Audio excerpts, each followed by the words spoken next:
All right, so I wanted to make a video quick on teardown, cleanup, what I look for when I get these Game Boys in, and what I check to ensure it works properly, what I actually clean, those kind of things. So I'm just going to run through the process, show you guys what I do, and we'll get started. First thing I usually do is I pop some batteries in,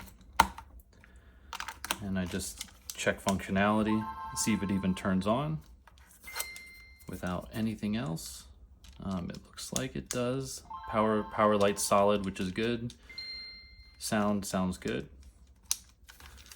All right, I'll do a quick cart clean. I love these 1-up cards. They work really well. I'll throw the test card in. What's nice about this test card is it recognizes which system you're on. So if you're using original Game Boy, Game Boy Pocket, Advance, it'll know that. And then it'll set up the testing for that specific Game Boy. So it looks like we might not have start here. Yeah, in order to get into the testing, you need to hit start. And it looks like no matter how hard I press, oh, I think we just got it. Okay, so it does work, it's just there might be some gunk in there. All right, the other buttons seem to be working. Let's test the buttons. Okay, so right is a little finicky. The rest work well. Start is not working. Select is not really working. B and A are good. Okay, triggers are working. Okay. All right, so let's tear this down and see what's going on.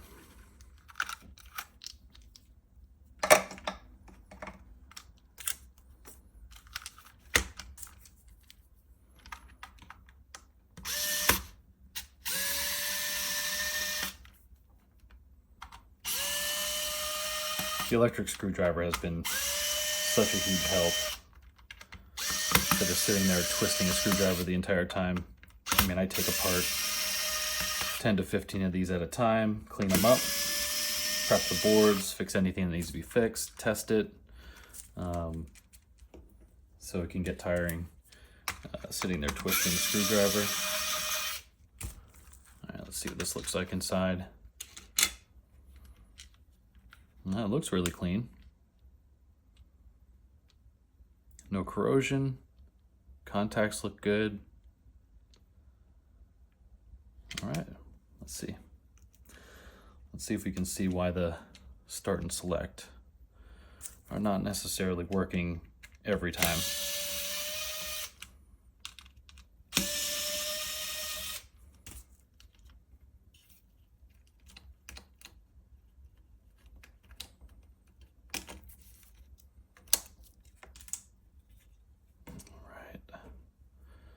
Well, it looks like there's a little bit of gunk on that right pad, which is probably why right wasn't working well. And also there you can see start and select there.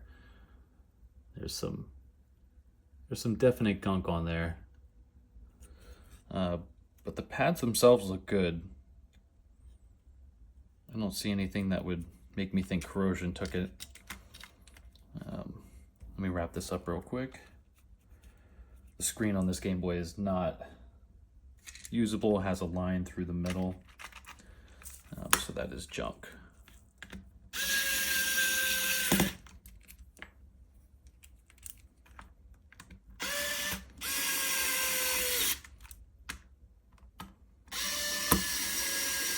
I have so many of these empty shells and boxes around the house at this point.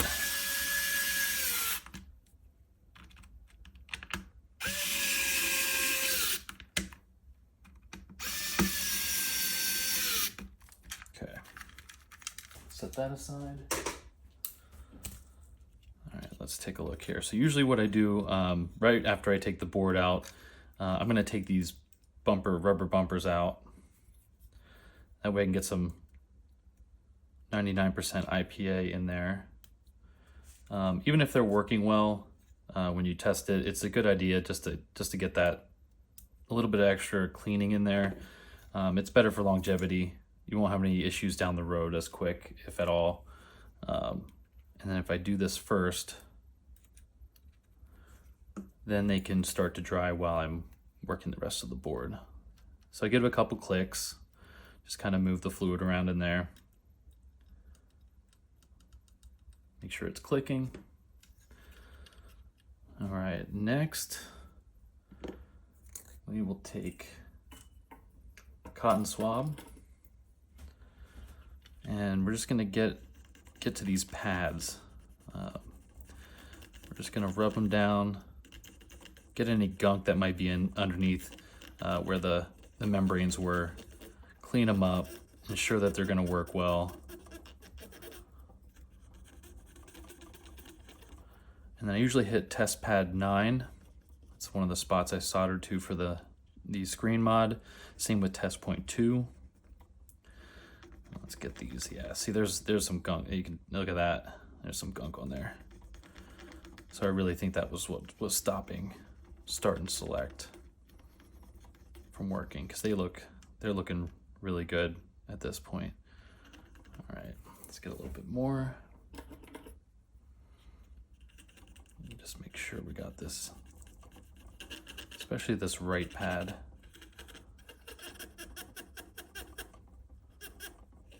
Make sure we got these really good. All right. Yeah, these look much better. They look clean now.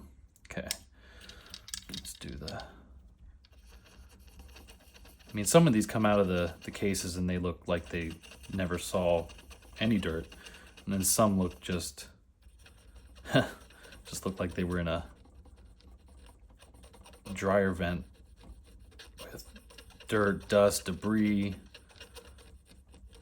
And I mean, these things have been through everything. You're looking at kids playing them, getting drinks and other things down in the speaker holes.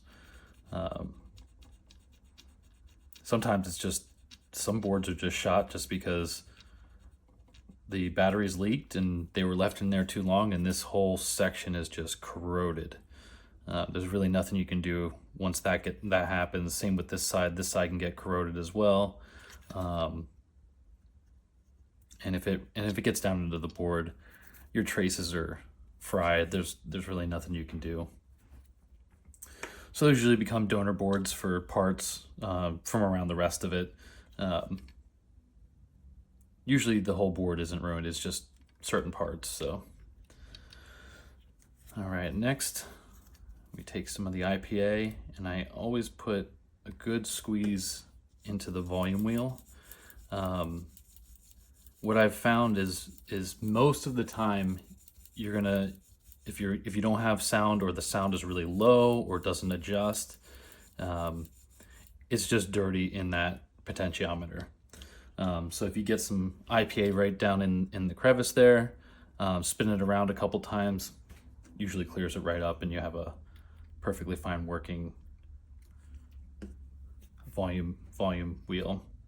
I also put some IPA in the power switch. This one seemed to be working right off the bat, but I squeeze a little bit in the crack there where it slides, and then I just run it back and forth a few times. If they don't work consistently, or they're real, even after cleaning, they're just not every time, they're not just turning on every time, I'll just replace it. They're not too expensive to replace the power switch, and it's just good insurance. That way you're not having an issue. Even if it works right away, it may not work for as long as you needed to or wanted to. So they're pretty simple to replace. You just have to have the right tools. Okay, so pads are cleaned, volume wheel's done, power switch is done. We know it reads carts, so that's good. Next would be the speaker. So I usually take a regular cotton swab because they're a little softer, and they can get in there and do a little better job of the cleaning in here. This is where a lot of stuff gets down in the grates that are on the front, and you can usually see, you'll see gunk in these grates, which means that you're gonna have to clean the speaker pretty thoroughly. but most of the time it's just a quick rub down with the IPA, and it looks like brand new. It'll also get rid of any kind of sound distortion. Sometimes the dirt on the actual speaker will cause some sound distortion, make it sound just off, weird, have some crackly noise. It's usually just because the speaker needs to be cleaned. There we go. It's looking really good. Do one last swap. Okay. All right, so basically the board's done. You can check in the port here just to make sure there's no gunk. If it needs to be cleaned, you can reach down in there. But I do a testing once it's back together. I'll link it up, make sure that it actually corresponds through the port, communicates. But yeah, this is looking really good. I don't see anything that would cause me alarm for any issues. What I'll do is I'll leave these out. I'll let it sit. I have a few other boards that I just completed that are back together. So these will actually go into some ESD bags. And then as I'm ready to use them, pull them out. Oh, this one I still need to put as you can see, this one's drying. I just did this one right before the video.